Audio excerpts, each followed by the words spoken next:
Apocalipse capítulo 6, o Cordeiro abre o primeiro selo. Observei quando o Cordeiro abriu o primeiro dos 7 selos. Em seguida, ouvi um dos seres viventes exclamar com voz de trovão: Vem, vem, vem. Nota de rodapé 1. Há 3 séries bem definidas de julgamentos que se sucederão em grupos de 7 elementos, os 7 selos. Apocalipse capítulo 6, do versículo 1 ao 17, Apocalipse capítulo 8, do versículo 1 ao 5. As 7 trombetas, Apocalipse capítulo 8, versículo 1 até capítulo 9, versículo 21. E as 7 taças, capítulo 16 de Apocalipse. Olhei, e diante de mim estava um cavaleiro branco, e seu cavaleiro empunhava um arco, e foi-lhe outorgada uma coroa, e ele cavalgava altaneiramente. E ele cavalgava altaneiramente como um vencedor, determinado a vencer. O cavalo branco saiu vitorioso para vencer. Nota de rodapé 2. Os 4 cavaleiros do Apocalipse fazem parte de um contexto simbólico que tem suas raízes no Antigo Testamento. Zacarias capítulo 1, do versículo 8 até o 17, e Zacarias capítulo 6, versículo 1 ao 8. Há várias interpretações possíveis quanto ao significado das cores, missões e personalidades dos cavaleiros, assim como para o livro todo. Mas o Comitê Internacional de Tradução da King James Atualizada considera que o cavalo branco representa o Espírito de Cristo, que através da sua igreja conquistará milhões de almas vitórias para o reino. A cor branca no Novo Testamento, e especialmente no Apocalipse, sempre indica ou está relacionada com a pessoa ou a obra de Jesus Cristo, cuja vitória, no final, será plena e perene. Apocalipse capítulo 19, do versículo 11 ao 16. O segundo selo. Quando ele abriu o segundo selo, ouvi o segundo ser vivente bradar: Vem. Então partiu outra cavalgadura, um cavalo vermelho, e ao seu cavaleiro foi concedido o poder de tirar a paz da terra, de modo que os homens matassem uns aos outros, e lhes foi entregue também uma grande espada. Nota de rodapé 3. O cavalo e o cavaleiro vermelhos simbolizam os grandes e horríveis derramamentos de sangue provocados principalmente pelas guerras. A espada grande, em grego aronfaia, novamente meu grego maravilhoso atacando, é uma metáfora de todo tipo de arma ou poder que visa o extermínio humano. Zacarias 1:8, Zacarias 6:2, Mateus 10:34. O terceiro selo. Quando o Cordeiro abriu o terceiro selo, ouvi o terceiro ser vivente convocar: Vem. Então reparei, e eis que um cavalo preto, e o seu cavaleiro ostentava na mão uma balança. Então ouvi o que parecia uma voz grave, vinda dentre os 4 seres viventes, exclamando: 1 quilo de trigo por 1 dinheiro, e 3 quilos de cevada também por 1 dinheiro. Mas não destruas o azeite e o vinho. Nota de rodapé 4. O cavalo preto representa os períodos trágicos de extrema necessidade de alimentos que normalmente se seguem aos tempos de guerra e grandes e graves conflitos políticos. Zacarias 6, do versículo 2 ao 6. Versículo 2, versículo 6. Os processos econômicos mundiais não são solidários aos pobres e, portanto, quanto maior a escassez, maiores os preços. Um dinheiro, em grego denarion, era uma moeda de prata que, na época de João, era capaz de comprar até 15 vezes a alimentação diária de um homem e, normalmente, era o salário que um soldado ou operário braçal ganhava por um dia a serviço do Império Romano. Todavia, nos dias de fome aqui previstos, o equivalente monetário a 1/10 não será suficiente para alimentar uma família pequena todos os dias, mesmo considerando uma balança com alimentos cevados menos nutritivos que o trigo. Entretanto, o Senhor coloca limites à destruição provida pelo cavaleiro negro. As raízes da oliveira e da videira são fortes e profundas e resistem aos períodos de seca e privações. O quarto selo. Quando ele abriu o quarto selo, ouvi a voz do quarto ser vivente clamar: vem! Olhei e diante de mim estava um cavalo amarelo pálido.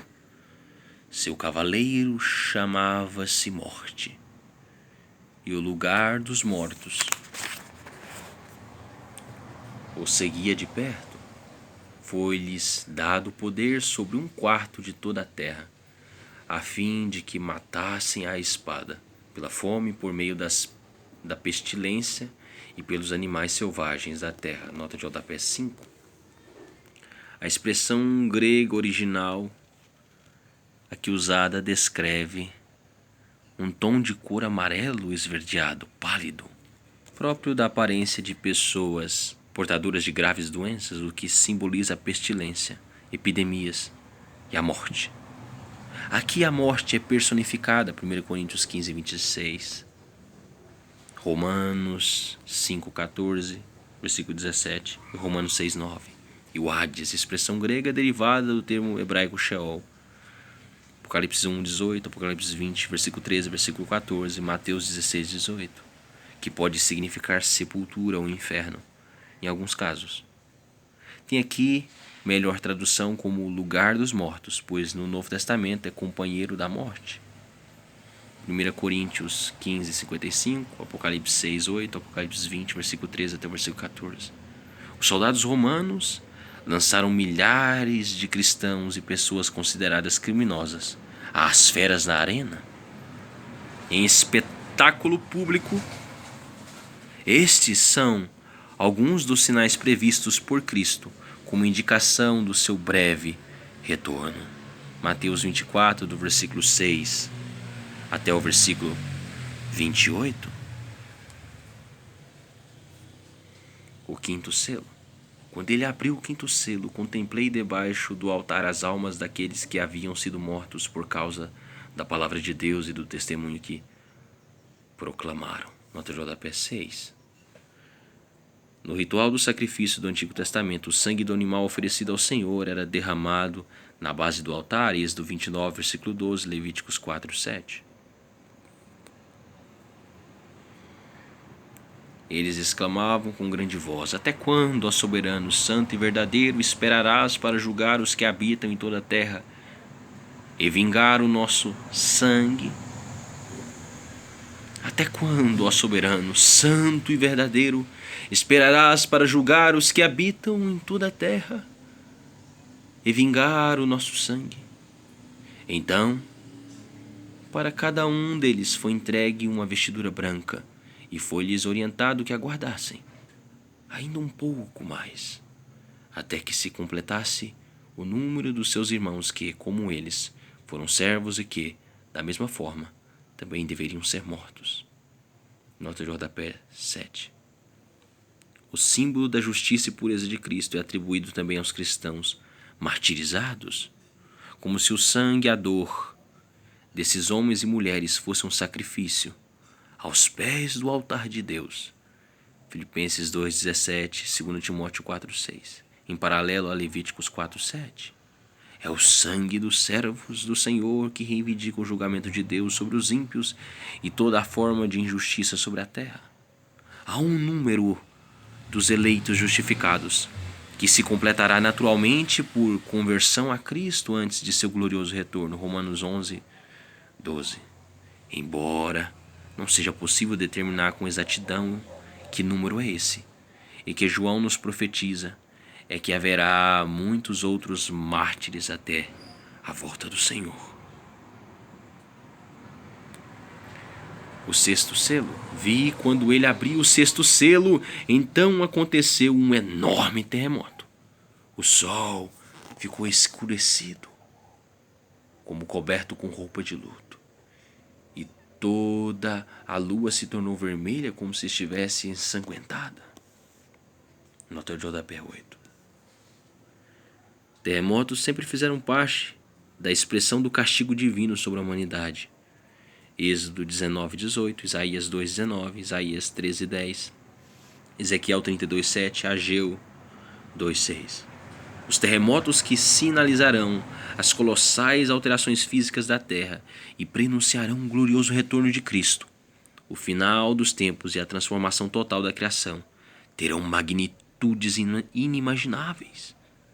Toda a descrição do sexto selo está relacionada aos fenômenos cósmicos profetizados pelo próprio Senhor Jesus.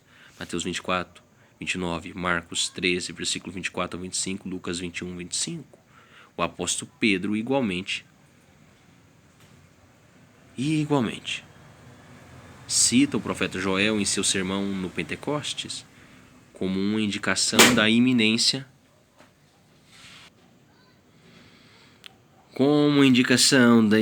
histórica desses eventos. Atos 2:20, Joel 2:31.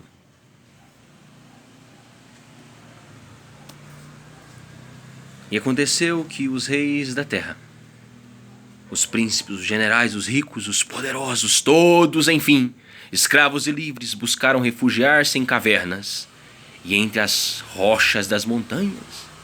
Então passaram a berrar para as montanhas e rochedos: caiam sobre nós e ocultem-nos da face daquele que se assenta no trono e da ira do Cordeiro. Nota de rodapé 10. No dia do Senhor, até mesmo os generais experientes e destemidos, na época de João, quando ele escreveu essa passagem de Apocalipse, um general romano comandava uma corte, cerca de 1000 soldados guerreiros. Se acuarão desesperados nas cavernas, comum na região na Palestina, reconhecerão que o Cordeiro, o Jesus sacrificado, e Deus são a mesma pessoa e temerão a ira do julgamento divino. Apocalipse 5:6, Apocalipse 19:15, Isaías 2:6, Sofonias 1, do versículo 14 até o versículo 18, Oséias 10:8, Joel 2:11, Naum 1:6, Malaquias 3:2 e Romanos 1:18. Então passaram a berrar para as montanhas e rochedos: caiam sobre nós e ocultem-nos da face daquele que se assenta no trono e da ira do Cordeiro. Porquanto, eis que é chegado o grande dia da ira deles, e quem poderá sobreviver? Se Deus quiser, amanhã, capítulo 7 do livro de Apocalipse. Que esse possa ser um momento agradável. Se você tiver alguma dúvida, volta, veja o vídeo do começo novamente. E que Deus possa te fazer entender cada vez mais esse livro maravilhoso que é o livro de Apocalipse. Então, se Deus quiser, amanhã, capítulo 7. Deus abençoe você e a sua família. Fé e tulipas. Só lhe dou glória. Amém.